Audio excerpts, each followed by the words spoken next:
Alors, bonjour à vous tous et toutes. Ça me fait vraiment plaisir d'être avec vous cet après-midi pour vous parler des 3 thèmes qui sont énoncés ici.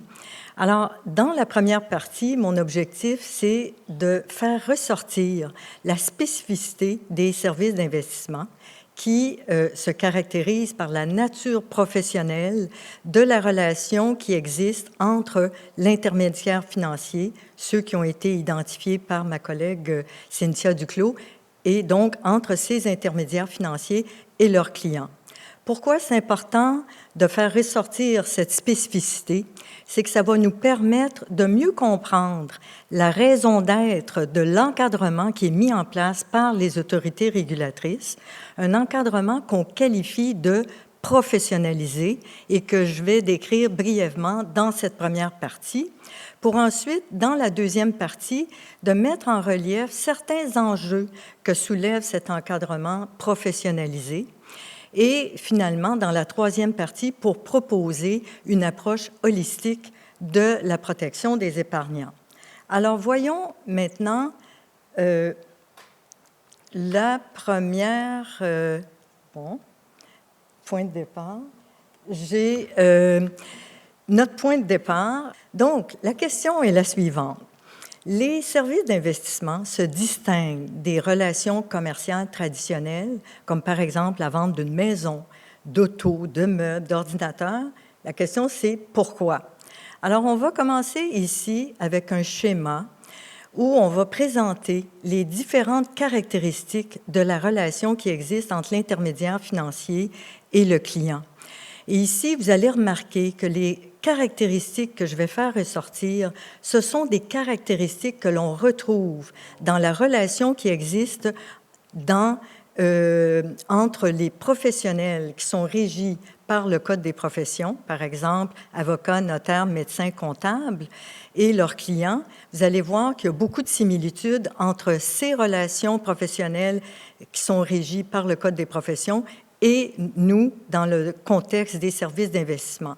Donc, vous avez ici, à gauche de la diapositive, vous avez un épargnant qui, habituellement, est un épargnant, un client non averti ou profane en matière d'investissement.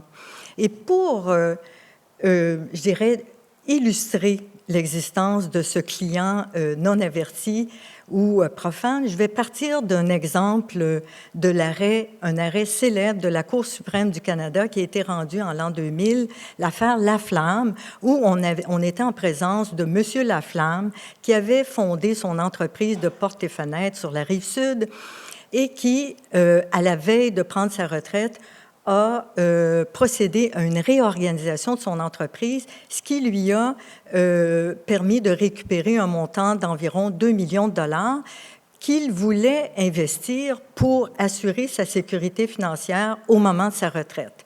Donc, il a confié cette somme de 2 millions de dollars à un intermédiaire financier, à savoir l'entreprise, qui était le courtier en placement, d'une part, et le représentant, c'est-à-dire la personne physique qui faisait directement affaire avec M. Laflamme. Donc, on a ce client qui confie ses économies à un intermédiaire financier. L'intermédiaire financier, lui, qui va posséder et qui est censé posséder une expertise en matière d'investissement, que ce soit, par exemple, en finance, en économie, où il doit bien connaître la dynamique des marchés financiers. Et donc, il offre ses services spécialisés aux clients non avertis. Lui, le client, va déléguer des pouvoirs à l'intermédiaire financier. Et cette délégation de pouvoir, elle est plus ou moins étendue, dépendant des besoins de ce client. Dans le cas de M. Laflamme, lui a demandé aux représentants des conseils en investissement, de même qu'un service de gestion de portefeuille. Et ça donne donc à notre intermédiaire financier, à notre représentant, une certaine autonomie professionnelle pour, par exemple, choisir les placements qui vont convenir au profil du client et pour effectuer les placements qui vont avec ce profil-là. Ce qu'il y a de particulier avec une relation professionnelle, c'est que là, le client est placé dans une situation de dépendance, de vulnérabilité. Pourquoi?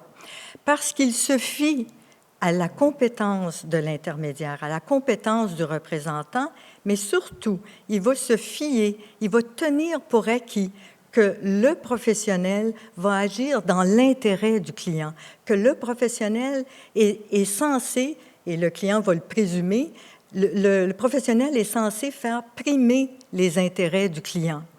Mais le client, lui, est dans une situation de vulnérabilité. Pourquoi? Parce que, compte tenu de son manque de connaissances en matière d'investissement, manque de temps, il est difficile pour lui d'évaluer la qualité des services rendus. Par exemple, s'il y a une baisse du rendement du portefeuille du client, le client peut difficilement savoir si cette baisse du rendement du portefeuille, est-ce qu'elle est liée à une baisse normale des marchés financiers ou si elle résulte d'une mauvaise qualité des services rendus par l'intermédiaire.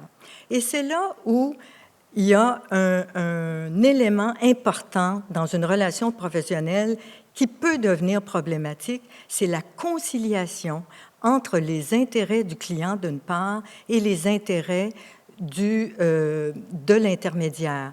Et quand on parle des intérêts de l'intermédiaire, c'est par exemple, pour le représentant, c'est que lui souhaite maximiser sa rémunération. Pour l'entreprise, ça peut être de maximiser les profits. Et tout ça, ça peut se faire tout à fait correctement, adéquatement. Mais il peut arriver des situations où, non, la conciliation des intérêts n'est pas faite correctement, en ce sens que l'intermédiaire peut faire primer ses intérêts au détriment des intérêts du client.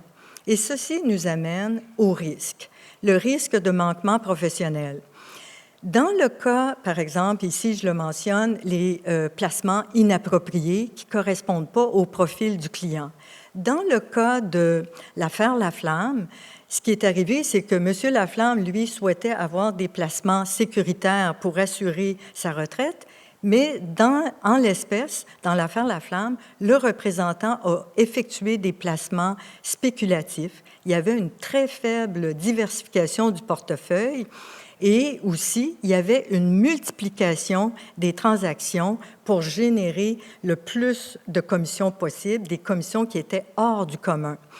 Et ça entraîne des risques de préjudice graves pour le client.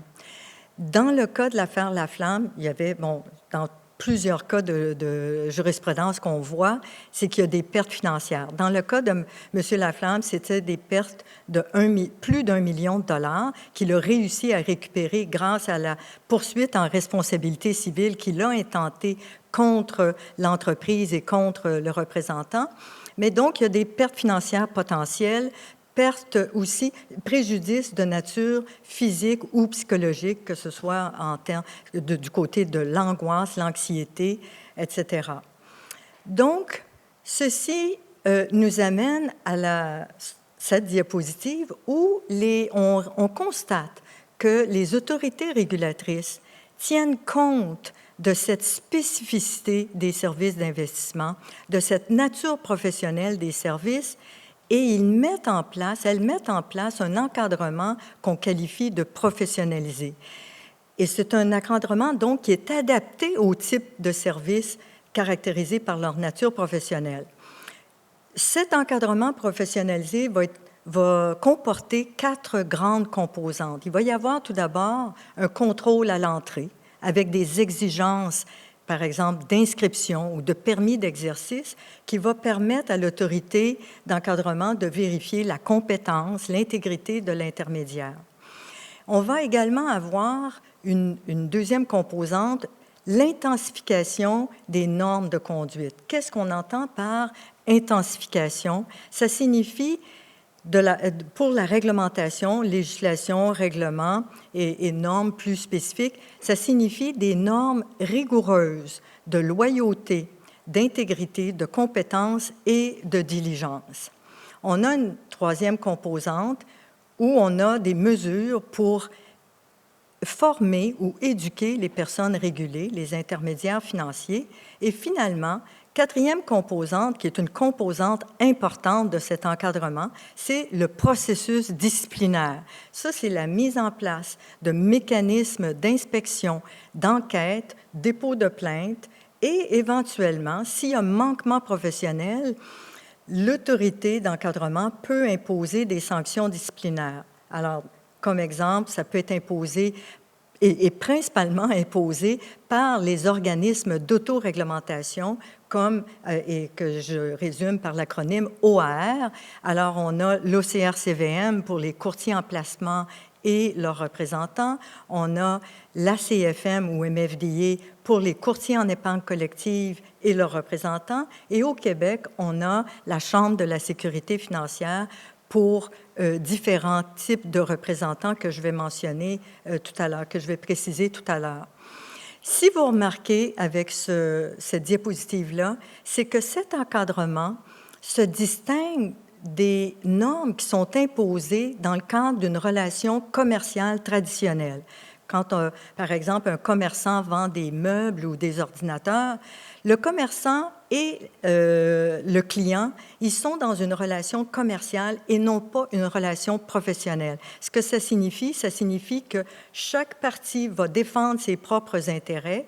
Il n'y aura pas d'intensification des normes de conduite pour le commerçant, dans le sens que le commerçant va, oui, devoir agir de bonne foi, va devoir respecter les termes de son contrat, on va lui dire qu'il n'est pas permis de divulguer des informations fausses ou trompeuses, mais il n'y aura pas cette obligation fondamentale qu'on retrouve dans une relation professionnelle de donner la primauté aux intérêts du client. On n'a pas non plus dans une relation commerciale un processus disciplinaire ni de contrôle à l'entrée. Maintenant, voyons les enjeux de cet encadrement professionnalisé. Ce qu'il faut souligner tout d'abord au sujet des enjeux, c'est que les autorités d'encadrement ont déployé beaucoup d'efforts ces dernières années pour identifier ces enjeux, pour documenter ces enjeux et pour proposer des réformes en vue de bonifier cet encadrement. Dans le cadre des consultations qui ont été menées, il y en a des consultations importantes qui ont été menées par les autorités canadiennes en valeurs mobilières, les ACVM, qui ont mené des consultations depuis 2020 en vue de proposer une réforme des organismes d'autoréglementation. Et nous, dans notre groupe de recherche, on a participé activement à ces consultations-là. On a soumis des mémoires, des commentaires en vue d'enrichir les réflexions des ACVM et de proposer des pistes de solutions en vue de bonifier cet encadrement. Alors, voyons comment se caractérise-t-il cet encadrement. On dit que c'était, et ça, les ACVM le soulignent également dans leurs documents, c'est un encadrement qui est fragmenté, qui est axé sur les produits plutôt que sur les activités, malgré la convergence qui existe entre les services offerts par les intermédiaires financiers. Comment se concrétise ou comment se traduit cet encadrement fragmenté dans les faits? C'est qu'on a tout d'abord une multiplicité d'autorités d'encadrement. On a en haut du schéma, on a les ACVM, dont fait partie l'Autorité des marchés financiers. On a le Tribunal administratif des marchés financiers, le TMF. Et on a à gauche les OAR. On a l'OCR-CVM pour les courtiers en placement et leurs représentants. On a l'ACFM ou MFDA pour les courtiers en épargne collective et leurs représentants. Et notons que ces deux organismes, ces deux OAR, ont approuvé la fusion entre eux pour créer un nouvel OAR pan-canadien qui devrait voir le jour à l'hiver 2023. Et ce point-là va être traité plus particulièrement par notre collègue maître Claudine Bienvenu. Et au Québec, on a la Chambre de la sécurité financière qui, elle, va encadrer les représentants de courtiers en épargne collective, les planificateurs financiers, de même que les représentants de cabinets en assurance de personnes. Et donc, cette multiplicité d'autorités d'encadrement, c'est un premier élément qui caractérise la fragmentation de l'encadrement. Un deuxième élément que j'aimerais souligner, c'est la diversité des catégories d'inscription. On a plusieurs catégories d'inscription, que ce soit pour le courtier en placement, le courtier en épargne collective, le planificateur financier, le cabinet en assurance de personnes, conseiller ou gestionnaire de portefeuille, et on a pour chaque type de représentant une inscription particulière. Et cette diversité de catégories d'inscription, avec la multiplicité d'autorités d'encadrement, ça nous amène ou ça nous donne différents contenus réglementaires pour chaque type d'entreprise. Ça nous donne également différents processus de mise en application de la réglementation. Et ça nous donne également différents fonds de garantie, des fonds de protection des épargnants en cas d'insolvabilité ou de faillite. Et au Québec, on a un fonds particulier, le Fonds d'indemnisation des services financiers en cas de manœuvre dolosive ou frauduleuse. Quelles sont les conséquences potentielles de cet encadrement fragmenté, des conséquences négatives? Les autorités en valeurs mobilières ont bien documenté ces conséquences et je ne veux pas m'attarder à ce sujet-là, sur cette question-là, mais vous voyez, on parle de protection inégale des épargnants, on parle de risque de confusion, d'inefficience, et ça a été bien mis en lumière par les autorités en valeurs mobilières, les inefficiences, les lourdeurs administratives et financières, notamment pour les entreprises. Alors maintenant, quelle est cette approche holistique que l'on propose de la protection des épargnants? Quand on parle d'approche holistique, ce qu'on entend par holistique, c'est d'amener l'autorité d'encadrement à analyser une situation ou une problématique et à l'évaluer dans sa globalité, dans sa totalité, et non pas de manière cloisonnée ou en silo. Et pour nous, la protection des épargnants devrait réunir 3 composantes principales. La première, c'est de s'assurer qu'on va avoir une prestation de service de qualité par un professionnel avisé. Donc, à cette fin, on voudrait prévoir des normes de conduite qui vont inciter ou obliger les intermédiaires financiers d'agir avec loyauté, compétence, diligence et intégrité dans le meilleur intérêt des clients. Deuxième composante, c'est de prévoir des mécanismes efficaces pour prévenir les manquements professionnels.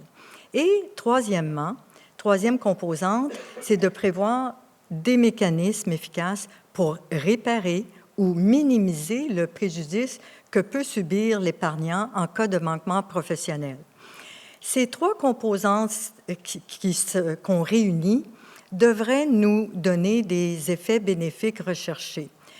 Ce premier effet que l'on recherche, c'est d'assurer le bien-être financier des épargnants et ultimement, c'est de maintenir la confiance du public dans l'industrie des services d'investissement. Et j'arrive maintenant à l'avant-dernière diapositive, pour ceux qui s'inquiéteraient du temps, pour vous parler de certains principes directeurs, et je vais me concentrer cet après-midi sur l'encadré de gauche, sur l'encadrement intégré et simplifié. Qu'est-ce qu'on entend par un encadrement intégré? C'est un encadrement par opposition à un encadrement cloisonné ou fragmenté, qui est axé sur les produits plutôt que sur les activités, alors que ce qu'on préconise, c'est un encadrement intégré qui est axé sur les activités plutôt que sur les produits, en tenant compte de la convergence qui existe dans les services offerts, principalement le service de conseil en investissement. Deuxième élément de l'encadrement intégré, c'est de couvrir l'ensemble des services d'investissement.